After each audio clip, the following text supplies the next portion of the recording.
Okay, hello everyone. I'm super excited today to introduce not only a dear friend, but a medicine woman who I feel like is very talented, and I just wanted to share her all with you. This is Carolyn Colibri. She is the founder of Voice Alchemy and a facilitator that works with plant medicine and plant dieta. And I know that lots of people that I work with are very interested in what it means to heal with plants, not only just with the food that we eat, but maybe even connecting to with plants in another way. But not everybody is interested or able to have a big psychedelic experience. And so this is why I really wanted to talk to you today, Carolyn, because voice alchemy and what you do as a healing practice can really support a wide range of people. So thank you so much for taking the time to do this interview with me today and sharing your beautiful self with everybody else. Thank you. Yeah, thanks for having me. Such a pleasure. So, yeah, I'm just gonna start. I have a bit of an interview here, and I'm sure many of you might have other questions for Carolyn, and there'll be information that we'll put to links below the video, so that you can reach out later. But yeah, so here's a tiny little sample. Curious if whether or not could you tell us a little bit about your own journey and the relationship with your voice and how that has kind of come together with plant work? Yeah, thank you so much. And hello, everyone. My name is Caroline Colibri. And yeah, like many people, as a youth and young adult, there was just so many experiences in my life where I felt my voice shut down, not being able to express my emotions, my thoughts, my perceptions, or, you know, my authentic self. And I when I was 17, one of my first experiences that I had with the power of song and sound was actually in the East Coast of Canada in a Mi'kmaq community. And I was surrounded by these youth in a lodge, and they started singing their Mi'kmaq honor song. And it just like struck a chord so deep in my heart, in my being, and brought me to tears. And I had the privilege to learn that song, and I sang that song. I was on a bike trip, and I was just like feeling the road and my bicycle and the forest around me, just singing the song. And I felt the deeply freeing power of song and voice. And ever since, kind of made it a bit of a journey for myself. And, many years later, I was welcomed in different sweat lodges and sun dances and started to learn those songs. And again, just tuning into the power of our voice and how liberating that really felt. And eventually came to plant medicine work. And half of the ceremony is singing. And so I felt like, oh my gosh, I found this golden nugget of a place where you can, yeah, develop your medicine, develop your practice through the power of voice and singing, and through my work with plant medicine and Dieta, just really develop my voice. And then actually, vocal alchemy developed itself through my experiences there as well. And I felt, a deep calling to share this work and to share the power of allowing ourselves, when we use our voice and when we connect to our authentic selves, just how freeing that can be. So that's a little bit about my journey there. Not only is it a bit about your journey, but it's also a great segue into my next question, which Okay. is a little bit about like how you sort of would describe how voice alchemy helps people. Yeah. Well, maybe to give it a little sense of it too, when people hear voice alchemy, it's like, well, what is that? And it's a transformational tool using the voice. So we're using song, we're using sound, movement, breath, mindfulness practice as a healing pathway to release emotion.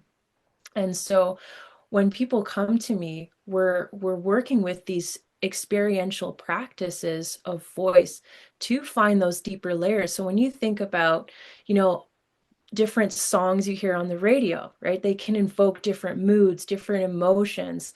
And so, in this same way, we are inviting the client to tap into their own voice, right?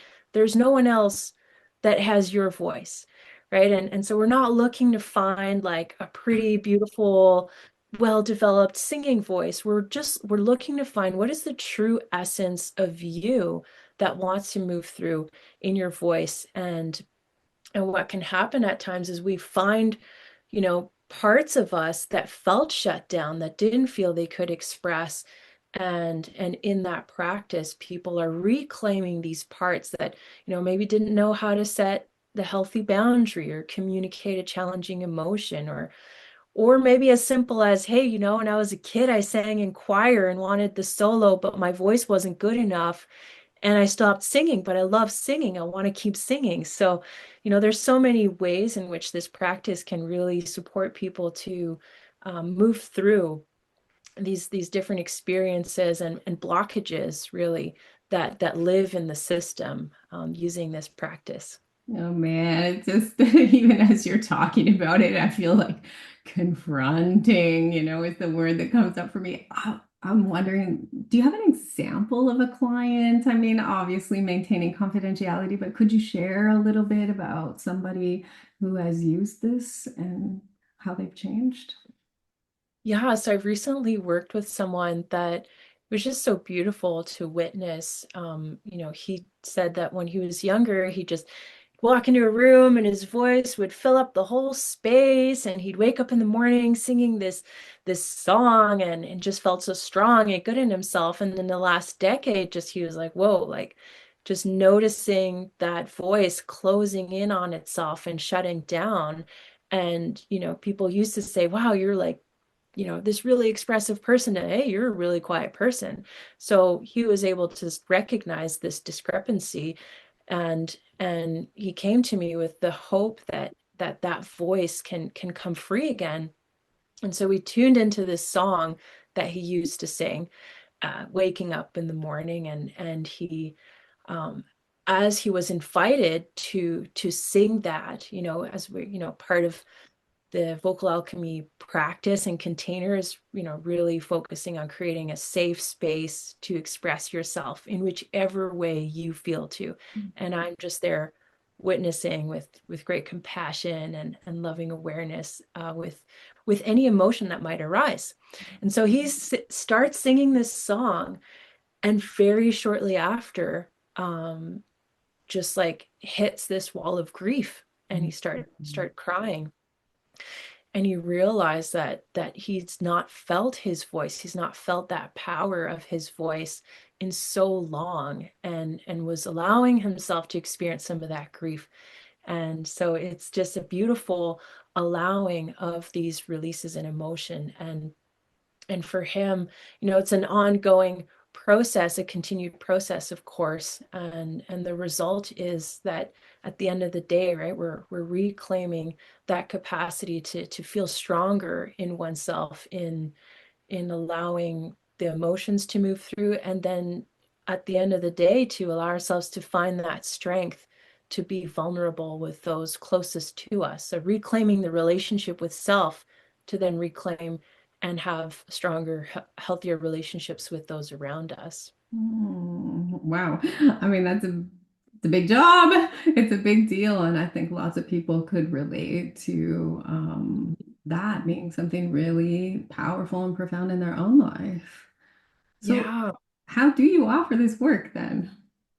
Yeah, so I do it online, so it's accessible. I work with people in Germany, and with private one-on-one sessions. I also do some group work. So bi-monthly, I have a class that people can pop in on and just get a sense of what the work looks like, and if they feel called, then to come into that one-on-one practice. And yeah, so I have that information on my website, and I would be so happy to work with anyone who feels called to do um, this work. And I do want to name before we move along that it's Mhm. also in research, right? It's been shown that singing helps regulate the nervous system. bring in heart coherence and allowing ourselves to be in that state of resting, relaxing. And so that is the ultimate goal, is coming back home to oneself through the voice. I mean, from my perspective over here as a yoga therapist, as we begin to chant in yoga classes, I do feel that often that people have this shared experience, and we do live in these very individual life now. So, I mean, I think it's one way that we can connect to and with each other. So, thank you for sharing that. I wish there was more research out there around that. Hopefully, one day somebody will put the effort in to do that. Yeah. So, the other piece that I'm really curious about, and I think lots of people are sort of interested in, it's becoming a bit of a buzzword, at least in the circles that I run, is this idea of dieta. So, what is a dieta? Okay. Yeah, so I've been in the last 5 years apprenticing in this practice, and traditionally it is from the Peruvian Amazon, from the Shipibo. It's a practice that's thousands of years old. And if you think kind of like Vipassana meditation retreat, you tend to think like, okay, simplified food, simplified lifestyle, just removing distractions from everyday life. So Dieta has some similar components in this way, where for a certain period of time, you remove different foods like processed foods, salt, sugars, red meats, dairy, and then also you'd remove things like the news, reducing social media. Obviously, if it's for work, then mindfulness around gossip, how you talk about yourself, how you talk about others. You bring in more practices and time in your life for self-reflection. So maybe more meditation. You're more intentionally engaging with spending time in nature, journaling, and yeah, really giving yourself some time and space to create enough sensitivity in yourself that you notice more of what's happening in your internal world. And the practice is facilitated through also the consumption of a plant, a medicinal plant, either in a tea or a tincture. And this plant becomes kind of like a guide or a friend for you in this journey. So that might sound a bit odd. Um, One of the things I do like to tell people about Dieta, it's really, as much as I can give an explanation here, it is an experience to be had for yourself, right? It is knowledge through experience. But the purpose of the Dieta and its practice is really to bring healing to the emotional body, to the mental body, to our physical body, and to our spiritual connection in whichever way that looks for us. And so it's a really powerful practice that allows us to um, uncover these deeper layers that often we're not necessarily noticing because we're so busy in our lives. But then that practice allows time and space for these parts of us that are like, hey, so you know how you're not always like talking to yourself so kindly? What if instead of saying like, oh my God, I'm so slow. I saw, whatever is like these different patterns that we might have, we're giving space to witness that and then to find a new pathway for ourselves. Yeah, and I'm very familiar with Vipassana, and the restrictive nature of Vipassana requires such a deep, deep commitment and like a location that's way far away. And so, what I'm really hearing you say is um, to have a similar kind of meditative, introspective benefit. This is something that might not necessarily require going away for 10 days and not looking at anybody and living, in a communal kind of life scenario. So, is that why somebody might choose a plant dieta? Is that some of the benefits that you're talking about? Yeah, thanks for naming that, because traditionally you do, you go to the jungle, you spend time in isolation. And the way that I have learned and been working with Dieta has been adapted to a North American, more like modern way of life where you can still live, still have your social life, your work life, your family life, and be engaged in this practice. So you don't have to, yeah, go 10 days and take these big times off of work. So it gives a lot of flexibility to people maybe who can't necessarily don't have the funds or finances to travel, or maybe actually just physically cannot travel or leave the country. Um, and people with busy family lives or work lives. So it does create an accessibility in this way for sure. Yeah. Well, how would you know if somebody's ready for a dieta? How does that come forward? Yeah, that's a great question. So again, you know you're ready because you feel called. One.